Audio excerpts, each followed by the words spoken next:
যাদের নামাজ পড়ার সময় দুনিয়াবি চিন্তা মনে আসে বা নামাজে অমনোযোগী তৈরি হয়, তারা ভিডিওটি শেষ পর্যন্ত দেখার অনুরোধ রইল।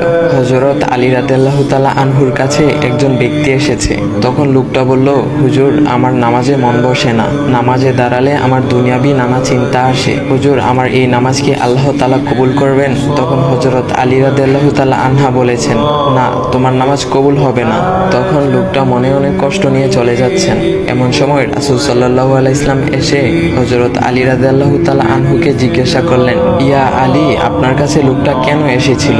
এসে দেখি মন খারাপ করে চলে গেল। কেন, কি হয়েছে, আমাকে বলুন। তখন আলী রাদিয়াল্লাহু তাআলা আনহু বলেন, তিনি আমার কাছে জানতে এসেছেন যে নামাজে দুনিয়াবি চিন্তা আসলে নামাজ হবে কিনা। আমি বলেছি, না, তোমার নামাজ কবুল হবে না। রাসূল সাল্লাল্লাহু আলাইহি ওয়াসাল্লাম তখন বলেন, ইয়া আলী, আপনাকে আমি একটা চাদর উপহার দিতে চাই, তবে একটা শর্ত আছে। আলী রাদিয়াল্লাহু তাআলা আনহু খুশি হয়ে বলেন, ইয়া রাসূলুল্লাহ, কি শর্ত তা বলুন, আমি আপনার সকল শর্ত মেনে নিব। বুঝতেই তো পারছেন রাসূল সাল্লাল্লাহু আলাইহি ওয়াসাল্লামের চাদর বলে কথা। তখন রাসূল সাল্লাল্লাহু আলাইহি ওয়াসাল্লাম বললেন, ইয়া আলী, আপনি যদি এই মুহূর্তে 2 রাকাত নামাজ একনিষ্ঠভাবে পড়তে পারেন দুনিয়াবি সকল চিন্তা দূর করে, তাহলে আমি আপনাকে সেই চাদরটি উপহার দেব। আলী রাদিয়াল্লাহু তাআলা আনহু বলেন, এটা তো সাধারণ ব্যাপার। আলী রাদিয়াল্লাহু তাআলা আনহু তখন নামাজে দাঁড়িয়ে গেলেন আর তিনি নামাজ পড়তে শুরু করলেন।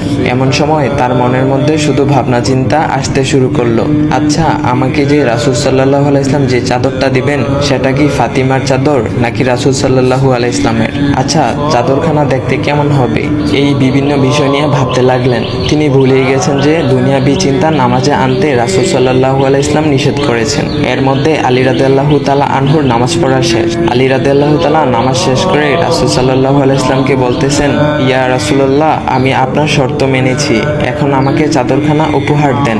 রাসূল সাল্লাল্লাহু আলাইহি ওয়াসাল্লাম বলেন, ইয়া আলী, আপনি কি একনিষ্ঠভাবে দুনিয়াবি চিন্তামুক্ত ছাড়া 2 রাকাত নামাজ পড়েছেন? তখন আলী রাদিয়াল্লাহু তাআলা আনহা মুচকি হেসে বললেন, না ইয়া রাসূলুল্লাহ, আমি আপনার চাদর নিয়ে অনেক কিছুই ভেবেছি।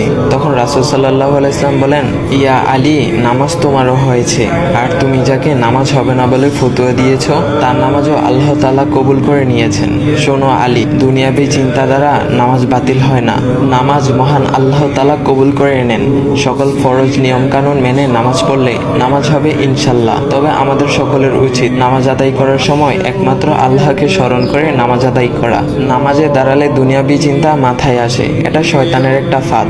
আল্লাহ তাআলা আমাদের সকলকে শয়তানের কুমন্ত্রণা থেকে হেফাজত রাখুক এবং সঠিকভাবে মনোযোগের সাথে নামাজ আদায় করার মতো তৌফিক দান করুক। সবাই বলি আমিন। চাইলে ভিডিওটা আপনি অন্যদের কাছে শেয়ার করতে পারেন, এতে অন্যদের ভুল ভ্রান্তিগুলো দূর হবে। তো গাইস, এমন ইসলামিক ভিডিও পাওয়ার জন্য ভাইয়ের আইডিটা ফলো করে দেওয়া যাও।